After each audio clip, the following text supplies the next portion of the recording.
Selamat tahun baru. Iya, tepuk tangan buat Anda sendiri ya. Kasih jabat tangan kanan kiri dan katakan selamat tahun baru dan kiranya Tuhan yang memberkati kita semua ya. Jabatan dengan orang baru, jangan dengan keluarga sendiri. Hari ini saudara maaf karena screen yang di sebelah kanan itu lampu proyektornya mati, jadi karena masih pada tutup, jadi kita gereja belum bisa memperbaiki. Setelah tanggal 3, gereja baru bisa panggil teknisi untuk mengganti lampu yang sudah mati. Jadi untuk hari ini, ya maaf yang di bagian sini rodok tengeng dikit gak apa-apa ya. Yang penting kita bisa belajar firman Tuhan dengan sukacita. Amin. Nah, hari ini saudara kita akan belajar sama-sama di hari pertama di tahun baru 1 Januari 2025 ini satu firman Tuhan yaitu mahkota tahun yang baru. Katakan sama-sama ya, 1, 2, 3. Nah, kalau Anda memperhatikan saudara kata-kata ini mahkota di tahun yang baru. Ini saya ambil dari satu ayat yang sangat indah di dalam Mazmur pasal yang ke-65 pada ayatnya yang ke-16. Dan saya akan mengajak kita semua membaca satu ayat ini namun dengan 3 terjemahan supaya Anda bisa melihat keindahan ayat ini dan Anda bisa sungguh-sungguh mengerti maksud Tuhan lewat frase apa sih artinya Tuhan itu memahkotai tahun ini dengan segala kebaikannya. Mungkin Anda berpikir emangnya bisa ya tahun itu dikasih mahkota begitu. Tentu ini hal kiasan yang harus Anda pahami dengan benar. Nah, kita akan lihat ayat yang nomor 1 yang bagian atas terjemahan pertama dari Lembaga Alkitab Indonesia. Mazmur 65 ayat yang ke-12. Yuk baca sama-sama. 1, 2, 3. Engkau memahkotai tahun dengan kebaikanmu. Jejakmu mengeluarkan lemak. Engkau itu siapa? Tuhan. Jadi kalau kita membacanya, Tuhan itu memahkotai tahun, dalam konteks kita tahun yang baru, tahun 2025 ini, dengan segala kebaikan Tuhan.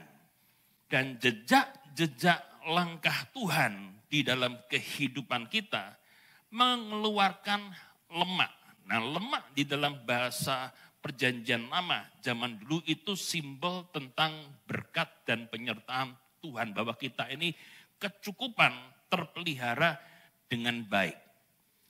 Nah, next kita akan membaca Psalm Mazmur pasal 65. Kalau di bahasa Inggris itu ayat 11 terjemahan dari New Living Translation. Coba kita baca sama-sama yuk. 1, 2, 3. You crown the year with a bountiful harvest. Even the hard pathway overflow with abundance. Ya, dikatakan di sini Tuhan engkau ini memahkotai tahun dengan panen raya yang besar. Bahkan di jalan-jalan yang sulit sekalipun kami enggak kekurangan tapi kami kelimpahan. Nah, ini janji Tuhan yang luar biasa. Lalu yang ketiga, versi bahasa Indonesia sehari-hari. Ya, yuk bareng-bareng tuh 2, 3. Karena kebaikanmu ya Tuhan, setiap tahun kau sediakan panenan. Di mana engkau datang, di situ ada kelimpahan. Saya bilang amin. Nah saudara, kalau Anda melihat latar belakang daripada Mazmur 65 ini, Mazmur 65 ini ditulis oleh Raja Daud ketika dia mengucap syukur di hadapan rakyat atas panen raya yang boleh dirasakan oleh bangsa Israel pada waktu itu. Jadi kira-kira di dalam pertemuan besar seperti ini, Raja Daud tampil ke depan dan dia mengucapkan ayat-ayat yang indah yang ditulis di dalam Mazmur pasal yang ke-65 ini. Salah satunya ayat yang ke-12 yang baru saja kita baca itu. Dengan demikian, saudara, kita mengetahui bahwa secara publik Daud itu mengakui bahwa Allah Jehovah yang disembah oleh orang Israel itu adalah the Lord of Harvest. Allah yang memberikan panenan kepada orang Israel sehingga mereka terpelihara kehidupannya. Namun bukan hanya itu, saudara. Dia secara publik juga mengakui bahwa Allah Jehovah yang mereka sembah itu juga adalah Allah yang memelihara segala aspek kehidupan mereka. Pekerjaan dipelihara Tuhan, aspek keluarga dipelihara Tuhan, aspek negara dipelihara Tuhan. Jadi pada waktu itu Daud mengatakan kepada orang-orang Israel, jangan pernah lupakan Tuhan. Karena kalau kita ini bisa bersuka cita menikmati panen raya tahun ini, itu bukan karena kehebatan kalian, namun ini semua karena Tuhan yang berkenan memberkati kita dengan segala kebaikannya. Wah, saya bayangkan umat Israel pada waktu tepuk tangan yang bergemuruh. Ayo coba tepuk tangan saudara. Nah, ini saudara. Kita pun ketika memasuki tahun yang baru ini juga mengucap syukur ya kepada Tuhan. Bahwa segala sesuatu yang Tuhan izinkan terjadi di dalam kehidupan kita itu semua di dalam rencana Tuhan yang sempurna. Didasarkan atas kasih setia Tuhan. Amin. Nah, Mazmur 65 ini saudara, ini bahkan menjadi lagu pujian nasional Israel untuk mengucap syukur atas penyertaan dan kebaikan Tuhan di dalam kehidupan mereka. Jadi himne nasional, ya kalau zaman sekarang ngomongnya seperti itu. Dan biasanya Mazmur 65 ini dinyanyikan ketika hujan musim semi pertama turun setelah musim kering. Intisarinya apa saudara? Bahwa Allah mendengar dan menjawab doa. Karena dia adalah Allah yang baik buat kita semua. Demikian juga saudara saat kita semalam mengakhiri tahun 2024. Dan hari ini kita memulai tahun 2025. Kita kalau menoleh ke belakang ya melihat banyak pelajaran, banyak kesaksian. Namun juga ada juga pergumulan-pergumulan yang masih harus kita perjuangkan di tahun ini. Namun bagaimanapun juga kita harus tetap percaya Tuhan yang menata kehidupan kita, Tuhanlah yang memberkati kita di tahun yang baru ini. Amin. Makanya saudara, apapun yang terjadi, kiranya kebaikan dan kemurahan Tuhan memberkati kita di tahun yang baru ini. Hari ini saudara, saya mengajak kita semua untuk melihat 3 pesan Tuhan untuk tahun baru. Berdasarkan ayat mas kita tadi, Mazmur 65 ayat yang ke-12. Nah yang pertama saudara, kita melihat bahwa Tuhan itu memahkotai tahun baru dengan kebaikan dan kemurahannya. Garis bawah kata crown atau mahkota. Mahkota itu dari bahasa Yunani dipakai istilah Stefanos. Katakan Stefanos. Ya, jadi namanya Stefanus itu juga diambil dari mahkota. Nah, Stefanos atau mahkota ini melambangkan gelar kebangsawanan, kemudian kerajaan. Demikian juga Stefanos atau mahkota ini diberikan kepada orang-orang yang menang di dalam perlombaan. Orang yang diberikan mahkota memiliki kehormatan yang lebih daripada orang-orang yang tidak mempunyai mahkota. Dan kalau Anda memperhatikan, saudara, di dalam budaya Yunani dan Romawi kuno, bagi atlet-atlet yang berlari kemudian menang di dalam olahraga atletik, mereka ini mendapatkan penghargaan berupa mahkota dari daun laurel. Ya, saudara. Jadi ketika mereka juara lari 500 meter ya, atau berapa ratus meter.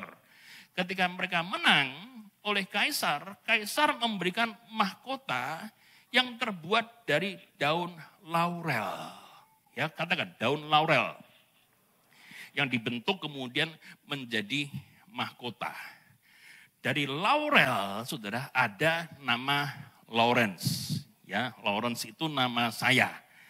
Nama panggilan saya Pak Leri, Pak Leri, Pak Leri. Tapi nama asliku adalah Lawrence. Lawrence Nathan Kurniadi. Dan Lawrence itu ternyata, saudara, artinya adalah laurel, mahkota kemenangan yang diberikan untuk seorang pemenang. Kalau kita melihat di dalam perjanjian baru, saudara, mahkota ini menggambarkan imbalan surgawi dari Allah yang Allah berikan kepada orang yang setia. Jadi saudara, saya ulang ya, di dalam perjanjian baru, mahkota ini menggambarkan reward ilahi. Katakan reward ilahi. Jadi bukan hanya ya Anda mendapatkan poin reward saat belanja di mall, namun bagi orang percaya, orang Kristen yang menjaga imannya sampai saat yang terakhir, ketika nanti dia ini masuk ke dalam surga yang kekal, Tuhan kasih mahkota, kasih reward. Di mana Tuhan itu menghargai setiap kerja keras, setiap pengorbanan yang pernah kita lakukan semasa kita ada di dalam dunia ini. Menurut Rasul Paulus, saudara, kalau Anda membaca dari 1 Korintus 9, orang Kristen itu akan disediakan 5 macam mahkota. 5 macam mahkota. Yang pertama, saudara, mahkota kehidupan. Katakan sama-sama, 1, 2, 3. Disediakan buat siapa? Buat orang-orang yang bertahan sampai saat yang terakhir. Ya, alias orang-orang yang menjaga imannya meskipun menghadapi tantangan yang begitu besar. Contoh saudara, martir pertama di dalam kekristenan namanya Stefanus. Kok ya pas ya? Stefanos, dialah martir pertama. Di mana dia menjaga kehidupannya itu murni mengikut Tuhan Yesus Kristus sampai dia menyerahkan diri sebagai martir demi nama Kristus. Nah, terhadap orang-orang seperti inilah yang rela mati bagi Kristus, rela mati bagi Tuhan. Tuhan memberikan mahkota kehidupan. Sekali lagi katakan, mahkota kehidupan. Pada waktu saya persiapan khotbah-khotbah Natal, saudara, saya membaca berbagai macam artikel dan saya melihat ya, bersyukurlah ya kita nih di Indonesia ini bisa Natalan, bisa beribadah dengan baik. Siapa yang pernah bersyukur? Semua pernah ya? Kalau di Korea Utara, saudara, Anda ketahuan Natalan, maka hukumannya hukuman mati, saudara. Ya, jadi memang ada orang Kristen di sana tapi sembunyi-sembunyi luar biasa. Sebab kalau Natalan secara terbuka, waduh saudara, itu hukumannya mati. Meskipun ya pemerintah itu juga ya ada hiasan-hiasan Sinterklas, hiasan-hiasan Natal. Itu kan cuma buat bagus-bagus saja. Tapi kalau mau Natalan yang sesungguhnya yang menyembah Yesus, wah ini kepala bisa hilang di sana. Nah, untuk orang-orang seperti itulah mahkota khusus yang namanya mahkota kehidupan ini disediakan. Lalu yang kedua, saudara, adalah mahkota kemuliaan. Katakan. Nah, 1 Petrus 2 ayat yang keempat. Ini diberikan kepada siapa? Diberikan kepada gembala gereja yang setia. Ya, kepada pendeta-pendeta, hamba-hamba Tuhan, gembala-gembala yang setia menggembalakan umatnya. Yang setia memberikan makanan rohani yang baik. Yang setia memberikan makanan rohani yang sehat. Supaya jemaat bisa bertumbuh dengan baik. Nah, ini untuk hamba-hamba Tuhan yang setia, garis bawah. Karena juga ada yang tidak setia. Kemudian, saudara, yang ketiga, mahkota sukacita. Katakan. Nah, 1 Tesalonika.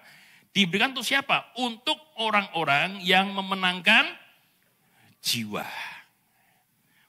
Dikasih untuk orang-orang yang memenangkan jiwa. Memenangkan jiwa itu, saudara, bukan artinya memenangkan orang dari gereja lain masuk ke kita, enggak. Ya. Tapi memenangkan jiwa itu artinya memenangkan orang yang tadinya enggak kenal Yesus, jadi kenal Yesus. Jadi mahkota ini tentu saya katakan tidak diberikan untuk orang yang rebut-rebutan jemaat, rebut-rebutan gereja. Enggak, saudara. Makanya saudara, ini firman Tuhan harus kita betul-betul ngerti supaya kita tidak salah kaprah. Yang ngerti katakan amin. Ketika Anda berjumpa dengan orang yang sudah lama enggak ke gereja, kepahitan ini dan itu, Anda dekati, Anda doakan, ya, Anda layani, dan dia berkata, saya tuh kepingin ke gereja, saya tuh kepingin untuk kenal Yesus lebih dalam, saya kepingin kembali ke iman saya yang semula. Nah ini, saudara. Atau Anda berjumpa dengan orang yang tidak pernah mengenal Kristus, ketika melihat hidupmu kok aneh, hidupmu tuh kok luar biasa, kok tidak seperti kami melihat ada sesuatu yang lain. Dan Anda perkenalkan Yesus melalui hidup saudara, maka Anda mendapatkan mahkota sukacita. Jadi sukacita dirasakan ketika kita ini membawa jiwa-jiwa yang tidak mengenal Kristus atau yang mundur untuk bisa menerima kasih karunia Tuhan yang memerdekakan. Yang setuju katakan amin. Nah ini pengertian-pengertian yang harus kita pahami dengan baik. Lalu mahkota kebenaran, katakan. Belum semuanya, 1, 2, 3. Mahkota kebenaran diberikan untuk siapa? Orang-orang yang merindukan kedatangan Kristus kedua kalinya. Ya. Orang-orang ini, Kristen-Kristen ini akan menjaga kekudusannya. Orang-orang ini akan menjaga jubahnya yang putih itu enggak bercak-bercak, jubahnya putih itu enggak warna-warni dengan kotoran-kotoran, tapi dia ini menjaga hidupnya baik-baik karena dia sadar bahwa sekarang ini aku ini hidup di masa-masa penggenapan berbagai macam nubuat-nubuat yang sudah dinubuatkan jauh lama dahulu. Makanya dia katakan kepada istrinya, kepada anak-anaknya, yuk kita sekeluarga cari Tuhan. Ayo kita sekeluarga merindukan kedatangan Tuhan Yesus kedua kalinya. Jangan hidup sembarangan. Nah terhadap orang-orang inilah saudara, ketika mereka di-rapture, Tuhan memberikan mahkota kebenaran. The crown of righteousness. Katakan 1, 2, 3. The crown of righteousness. Mahkota kebenaran diberikan untuk orang-orang yang merindukan kedatangan Yesus. Saya mau tanya kepada jemaat, Anda merindukan kedatangan Yesus atau neso rasa teko, Pak? Ya, karena saya itu masih mau punya planning panjang buat keluarga saya, buat bisnis saya, buat anak-anak saya. Nah, kalau Anda merindukan atau neso, Tuhan rasa teko. Tenane, ya kan? Kalau bisa Tuhan segera datang atau neso rasa teko kapan aja gitu loh. Nah, saudara, di sini kita mau lihat suka atau tidak suka, percaya atau tidak percaya, Yesus akan datang kedua kalinya. Amin. Siap gak Anda? Makanya saudara, dari mimbar ini saudara, saya selalu khotbahkan bahwa jangan lengah. Jangan jadi orang Kristen yang hanya cari berkat terus. Segala hal dalam dunia ini saudara, kita butuh yes. Kalau kita diberkati luar biasa untuk hal yang duniawi, kita mengucap syukur. Tapi saudara ingat, hati kita tuh jangan terikat kepada hal-hal yang sifatnya duniawi. Karena toh nanti pada waktunya itu tidak kekal dan akan kita tinggal untuk selama-lamanya. Betul saudara? Betul? Nah ini makanya Tuhan Yesus itu saudara, Anda perhatikan ya. Turun ke dalam dunia lewat hari Natal bukan hanya untuk bikin engkau sehat, ya engkau sugih, ya engkau ngene, ngono. Enggak saudara. Utamanya supaya kita ini boleh mendapatkan pengampunan dosa. Utamanya supaya kita ini boleh dipulihkan kehidupannya. Dibangun semakin serupa dengan Kristus. Sampai akhirnya kita ini nanti masuk ke surga yang kekal. Amin. Nah, lalu yang kelima saudara, mahkota abadi. Katakan.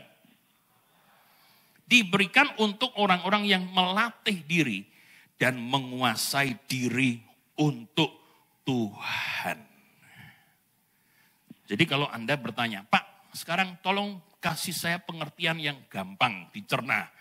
Apa artinya Tuhan itu memahkotai tahun dengan segala kebaikan? Baca yang kuning ya. Nih, saya bacakan. Artinya adalah Tuhan itu menyediakan berkat. Katakan, Tuhan menyediakan berkat.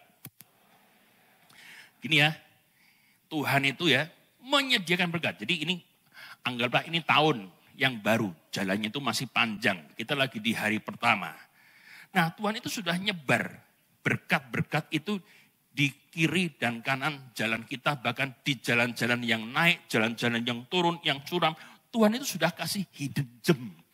Tuhan sudah kasih berkat-berkat yang terselip di sananya. Lalu firman Tuhan itu kasih cara bagaimana kita bisa meraih berkat-berkat yang Tuhan sudah sediakan itu di dalam kehidupan kita. Sampai di sini yang mudeng katakan amin. Jelas ya? Jadi Tuhan itu sudah sediakan berkat hidden gems di mana-mana. Lalu caranya ngambil gimana berkat itu? Lalu firman Tuhan. Nah bagian kita apa? Nah ini. Bagian kita menjalani firman Tuhan itu dengan ketaatan. Supaya akhirnya berkat atau mahkota itu boleh ditambahkan di dalam kehidupan kita. Amin saudara? Amin? Ini loh saudara. Jadi masuk tahun 2025 ini, kita memang nggak tahu apa yang bakal terjadi secara global di seluruh dunia. Alkitab katakan hari-hari yang sulit sudah mulai terjadi. Yes, betul. Tapi Alkitab juga katakan buat orang yang setia, buat orang yang mengasihi Tuhan, Tuhan tuh pasti peliharakan. Amin. Tuhan tata kehidupannya dengan baik. Sebab itu enggak usah khawatir. Kerjakanlah bagianmu sebaik-baiknya. Anda dokter, jadilah dokter yang pinter, jadilah dokter yang menolong banyak orang. Ya kan? Anda pengusaha, jadilah pengusaha yang brilian. Pengusaha yang jadi berkat, bukan cari untung doang. Anda jadi apapun juga di setiap ranah pekerjaan Anda, jadilah berkat. Maka saya percaya saudara, berkat Allah yang luar biasa itu akan terbit bagi orang-orang yang mengasihi Dia. Amin. Nah sama seperti Daud, kita pun harus bilang begini. Mazmur 27 ayat 1b, katakan yang keras. 1, 2, 3. Tuhan adalah terangku dan keselamatanku. Kepada siapakah aku harus takut? Tuhan adalah benteng hidupku. Terhadap siapakah aku gemetar? Kalau Tuhan di pihak kita tidak takut apapun juga. Tepuk tangan yang paling meriah buat Tuhan. Lalu yang kedua saudara. Ya. Dikatakan di dalam ayat tadi, Allah memahkotai tahun ini dengan apa? Panenan yang besar, the great harvest. Coba dia lihat versi bahasa Indonesia sehari-harinya. 1, 2, 3, baca. Karena kebaikanmu setiap tahun kau sediakan panenan. Di mana engkau datang, di situ ada kelimpahan. Nah, ini ayat ditulis dalam versi bahasa Indonesia sehari-hari agar lebih mudah dipahami oleh orang awam.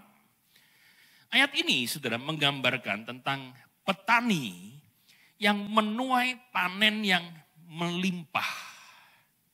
Dan ini, saudara, menunjukkan kerjasama yang indah antara Allah dan juga petani. Sehingga terjadilah panen raya. Allah menyediakan matahari, menurunkan hujan pada musimnya. Kemudian Allah juga yang memberikan pertumbuhan bagi benih yang ditabur. Tapi petani juga enggak boleh malas. Petani enggak bisa mengatakan begini, saya sudah punya benih, beli di toko benih, kemudian benihnya dikekepi sambil dia tidur. Tuhan, kau yang bekerja buat saya, haleluya. Dia doa, dia puasa. Saya mau tanya, bisa enggak diberkati? Loh, bisa apa enggak? Bisa apa enggak? Enggak bisa, saudara. Itu namanya petani malas. Petani keset, gampang ke. Jelai, gemes. Ya, aduh. Orang berkata, Tuhan kuserahkan semuanya kepadamu. Kemudian waya kerja, ayo dek kerja. Lu mau kan sudah kuserahkan padamu. Kamu yang kasih makan dong Tuhan sama aku. Kasih berkat dong, isi dong ATM saya. Yo gak bisa, saudara. Ini loh, petani itu tugasnya apa? Nyiapin benih. Kemudian dia ini menabur. Ada yang menaburnya begini, ada yang naburnya sampai terbongkok-bongkok gini. Saya bayangkan ya ini ya pegel juga, betul apa enggak saudara? Ya pegel saudara. Kemudian merawat, kemudian memanen itu butuh tenaga, butuh effort yang luar biasa. Nah saudara, dari ayat ini, terjemahan bahasa Indonesia sehari-hari, kita belajar apa? Yang pertama, kita melihat bahwa orang tekunlah yang akan menuai panen yang besar. Yuk baca keras yuk, tuh 2, 3. Orang tekun menuai panen yang besar. Anda mau diberkati? Anda mau tekun? Orang tuh lemes tekun nih. Ya. Pak, biar yang tekun teman saya, Pak. Biar saya yang menuai. Oh, jangan begitu, saudara. Tidak bisa. Ya. Hanya orang yang gak takut capek lah yang akan menerima panen yang besar. Hal ini diperjelas dengan Mazmur 126 ayat yang ke-6. Coba baca yuk. 1, 2, 3. Orang-orang yang menabur dengan mencucurkan air mata akan menuai dengan bersorak-sorai. Orang yang berjalan maju dengan menangis sambil menabur benih, pasti pulang dengan sorak-sorai sambil membawa berkah-berkasnya. Saya tertarik ya dengan frase ini saudara, bagian yang kedua. Dikatakan orang yang berjalan maju sambil menangis, sambil menabur benih. Kalau digambarkan begini, orang itu dalam kondisi broken, orang itu dalam kondisi sedih, susah. Mungkin dia mengalami tantangan dalam hidupnya. Tapi dia menolak untuk, udahlah saya stres tidur saja. Tapi meskipun dia nangis, tapi dia ini tetap berjalan maju. 1. Dan 2, meskipun dia nangis, dia ini tetap apa? Apa? Waduh saudara, ini satu hal yang ketika saya renungkan ayat ini, waduh iya ya luar biasa. Padahal kan banyak orang ketika, wah saya ini lagi ndak enak loh, saya ini lagi susah loh, ya wis lah aku wis wegah kerja loh, aku ndak mau ini, ndak mau itu. Lah bagaimana Tuhan bisa memberkati saudara-saudara? Ndak ada yang namanya mujizat instan, itu ndak ada saudara. Semuanya itu harus melewati kerjasama yang baik antara Tuhan dengan manusia. Dan hanya orang yang tekunlah yang akan menuai panen raya yang besar. Yang mengerti katakan amin? Ini saudara. Jadi masuklah tahun baru ini dengan semangat gitu loh. Memang tahun ini gak gampang, tantangan banyak. Tapi hanya orang yang tekun yang akan melihat panen yang besar. Lalu saudara, yang B, kita ini menuai taburan di masa lalu. Baca yuk, tuh 2, 3. Kita menuai taburan di masa lalu. Tahun 2025 ini saudara, Anda mungkin akan menuai taburanmu di tahun 2020. Taburanmu di tahun 2018. Taburanmu di tahun 2024. Apapun itu saudara. Firman Tuhan katakan di dalam 2 Korintus 9 ayat 6. Baca, tuh 2, 3. Camkanlah ini. Orang yang menabur sedikit akan menuai sedikit juga. Dan orang yang menabur banyak akan apa? Menuai banyak juga. Ada orang yang dari dulu rajin belajar, rajin bekerja. Nuainya sekarang. Ada orang yang dulu males, apa-apa males, belajar males, kerja males, nuainya juga sekarang. Hidupnya susah. Nah ini saudara, jadi kita harus mengerti bahwa hati-hatilah menabur. Coba bilang kanan kiri, hati-hati ya kalau menabur. Ya. Jangan sampai kita ini mengulangi kesalahan-kesalahan yang sama. Nanti ya saudara, kita ini masih hari pertama loh. Masih 364 hari ke depan. Pertanyaannya, Anda akan nabur yang baik atau yang jelek kira-kira? Di dalam keluargamu, di dalam hidup saudara, Anda mau nabur hal yang baik atau yang jelek? Tenang loh ya. Dalam pekerjaan, mau nabur yang apa? Dalam segala hal, saudara. Dalam pelayanan, dalam apapun juga, saudara. Taburlah yang baik. Anda nabur tahun 2025 ini, mungkin Anda akan menuai di tahun 2027, 2028, dan lain sebagainya. Kita tidak ngerti taburanmu hari ini. Ini pelajaran yang kedua. Dan pelajaran yang ketiga, saudara. Hanya oleh kebaikan Tuhanlah, kita ini boleh menuai yang baik. Anda lihat ya di ayat yang kedua, di Mazmur 65, di mana Allah itu menjawab doa kita. Kemudian ayat yang ketiga, Allah mengampuni dosa kita. Ayat 4, Allah mengenyangkan kita dengan segala yang baik. Kemudian Allah menjawab kita dengan kuasanya yang ajaib. Ayat yang kelima, ayat 5-7, Allah melindungi kita. Siapa yang butuh perlindungan Tuhan? Wah, kita semua perlu, amin.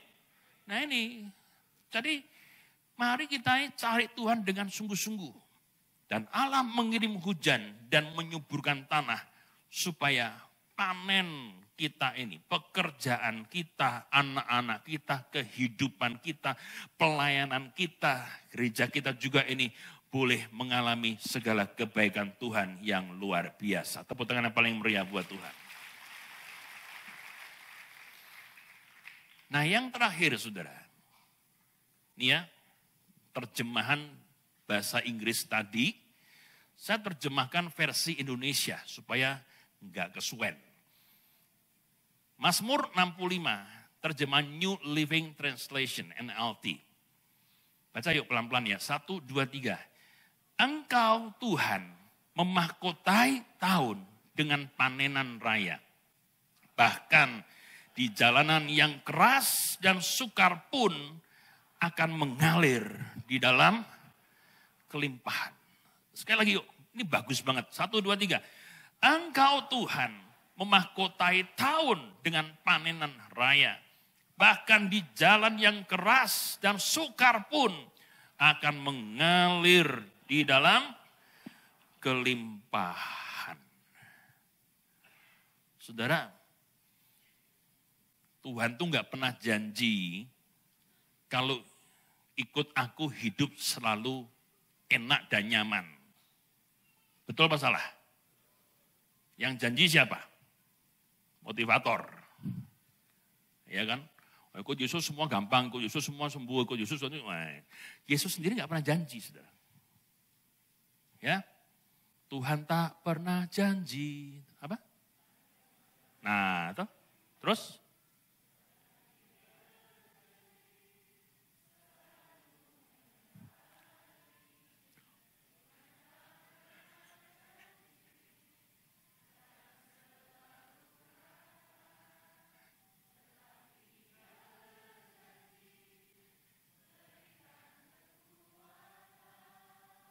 Terus, jangan pernah menyerah.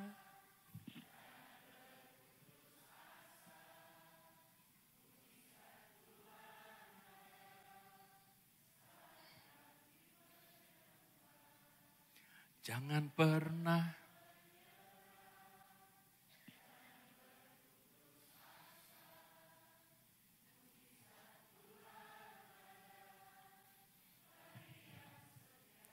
Dan percaya. Tepuk tangan buat Anda sendiri. Itu ya saudara. Rasul Paulus pun bahkan bilang begini. Penderitaan tak akan bisa memisahkan kita dari kasih Kristus. Amin saudara. Amin. Ingat ya khotbah saya berapa hari yang lalu, kasih Tuhan itu enggak on off. Nah, lagi sehat Tuhan sayang, lagi sakit Tuhan tidak memelihara. Tidak, saudara. Kita tuh yang on off sama Tuhan. Dong sregep, dong keset. Ya. Kadang sayang sama Tuhan, kadang malas sama Tuhan. Tuhan tuh yang setia. Namun ketika engkau menderita itu tidak menjadi satu pemikiran bahwa Tuhan itu jahat sama kita, Tuhan tinggalkan kita, tidak. Karena apa? Karena Yesus yang aku beritakan kepada Anda, saudara, adalah Yesus yang mengerti betul apa arti suffering atau penderitaan. Buktinya saudara, Yesus itu mati di mana? Kamar ICU, bukan? Di mana? Kayu salib, saudara. Loh kalau dipandang sudah dari teologi kemakmuran, yang ikut Yesus semua beres, ikut Yesus semua sugih, sukses terus dan lain sebagainya. Yesus itu mati usia 33 tahun dalam kematian yang sama sekali enggak hebat, saudara ya. Salib itu hukuman untuk penjahat kelas kakap. Suksesnya di mana? Betul apa enggak? Gagal kalau dalam frame teologi seperti itu. Namun Yesus itu mengajar kepada kita, jangan alergi ketika penderitaan itu datang. Karena apa? Karena meskipun ada kesusahan, di situ pun aku akan hadir. Karena aku tuh ngerti apa itu penderitaan, aku tuh ngerti apa itu kesusahan. Dan mari kita melewati lembah yang kelam ini bersama-sama dengan kekuatan dari Tuhan. Saya senang ayat ini saudara. Dikatakan tadi ya, bahkan di jalan yang paling sulit sekalipun akan dibuat Tuhan dengan apa? Kelimpahan. Coba baca yuk sama-sama yuk, yang kuning itu 2, 3.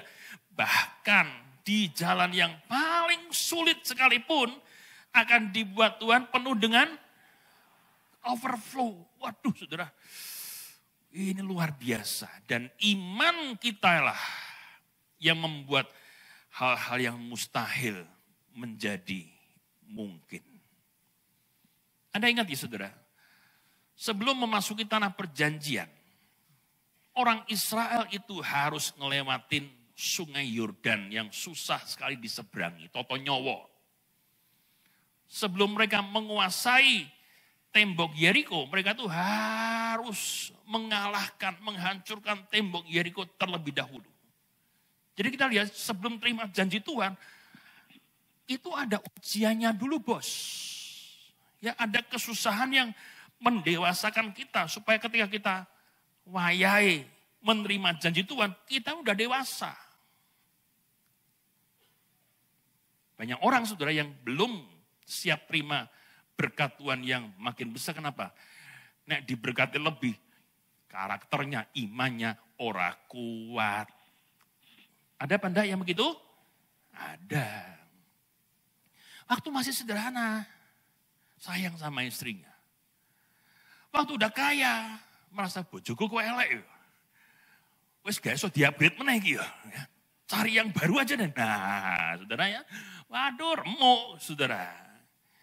Ketika dipercaya bagian yang kecil dalam perusahaan, dia setia. Tapi ketika pangkatnya naik, jabatannya naik, wah sombongnya mulai keluar. Ya kan? Sifat aslinya mulai keluar. Ketika hancur hidupnya. Nah, dia baru nyeselnya luar biasa. Saya senang satu pepatah yang bilang begini, saudara. Jika Tuhan membawamu ke jalan yang berbatu, yang mungkin melukai kakimu, dia akan melengkapi kita dengan kaki dan sepatu yang kuat. Coba baca ya. Tuh 2, 3. Jika Tuhan membawamu ke jalan yang berbatu, dia akan melengkapi kita dengan kaki dan sepatu yang kuat. Jadi seringkali Tuhan tidak menyingkirkan jalan berbatu itu dalam nama Yesus. Disingkirkan, tidak. Kadang masalah itu tetap sama. Cuma Tuhan kasih kita perspektif yang baru. Tuhan kasih kita cara pandang yang baru. Sehingga kita ini bisa melewati itu dengan lebih ringan, dengan lebih kuat. Dengan pertolongan dari Tuhan. Mungkin saudara tahun lalu adalah musim kering bagi Anda. Tapi percayalah saudara, di tahun ini ada berkat yang baru, di musim yang baru yang Tuhan sediakan buat kita sekalian. Amin saudara? Amin? Nah saudara, yang terakhir, tim musik silakan naik. Untuk melihat janji Tuhan digenapi, utamakan Yesus di dalam kehidupan kita. Ada amin? Amin? Apa sih artinya mengutamakan Yesus? Anda lihat ya. Bagaimana orang itu mengutamakan sesuatu di dalam hidupnya, itu kelihatan dari bagaimana mereka itu menghabiskan waktu terbesar buat mereka. Orang yang hobi sport, olahraga, dia mengutamakan olahraga dalam hidupnya. Dia berjam-jam olahraga, berapa hari seminggu tuh enteng aja. Jadi dia prioritasnya itu. Ada orang yang prioritasnya kerja, ya dia kan pakai waktu yang banyak untuk kerja. Ada yang hobinya main. Dia akan pakai banyak waktu untuk main. Nah sekarang saudara, mari kita lihat hidup kita.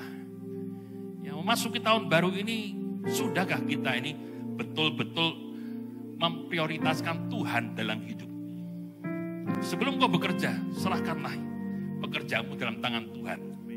Ketika engkau berumah tangga, doakan anak-anakmu ini supaya bertumbuh dalam kasih karunia Tuhan.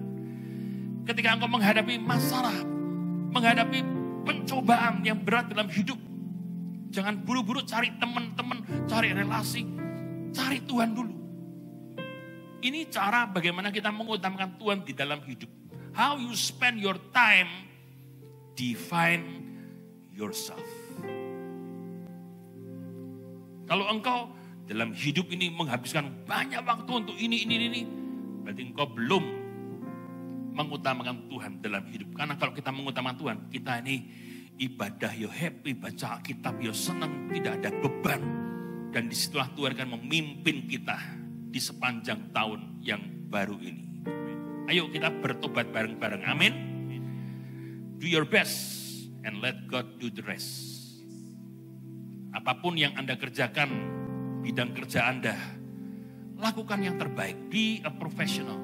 Jadilah berkat di tempat kerja. Pelayanan saudara enggak hanya di gereja, tapi pelayanan itu juga di tempat-tempat kerja saudara, di tempat-tempat usaha Anda, di mana Anda bisa menyentuh banyak orang yang Kadang pendeta kayak saya itu nggak bisa masuk. Oh, ini ono pendeta, mereka langsung tutup pintu. Tapi Anda pengusaha, ya dokter, ya guru, bisa masuk dan memberitakan firman Tuhan. Masuk tahun 2025 ini, jangan hidup untuk diri sendiri, tapi hiduplah untuk memuliakan nama Tuhan. Amin, saudara. Taruh tangan kanan dada kita, beri Tuhan.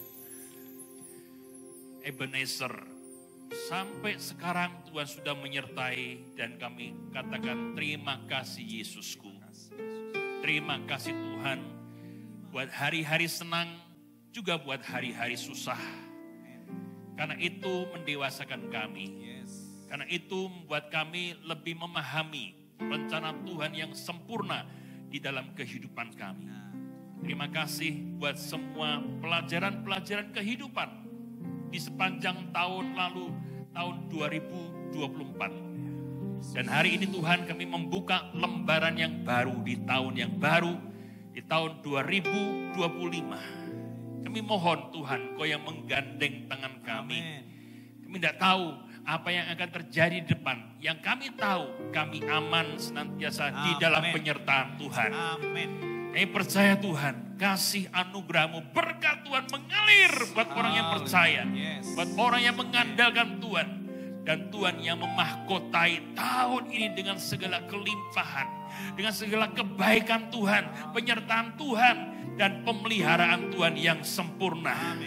Kami percaya Tuhan, kami semua terpelihara dengan baik oleh Tuhan. Kebutuhan kami Tuhan sediakan. Dan kami mau Tuhan menjadi partner kerja-Mu yang setia dan rajin serta tekun. Supaya hidup kami boleh senantiasa menuai panen-panen yang baik. Meteraikan firman ini supaya boleh menjadi bekal buat kami menjalani tahun yang baru ini. Dan kiranya anugerah Tuhan yang sempurna boleh dimeteraikan di dalam kehidupan setiap jemaat, baik yang di gereja maupun yang menyaksikan online maupun yang di mana saja. Tuhan menyertai dan memberkati senantiasa. Haleluya, haleluya.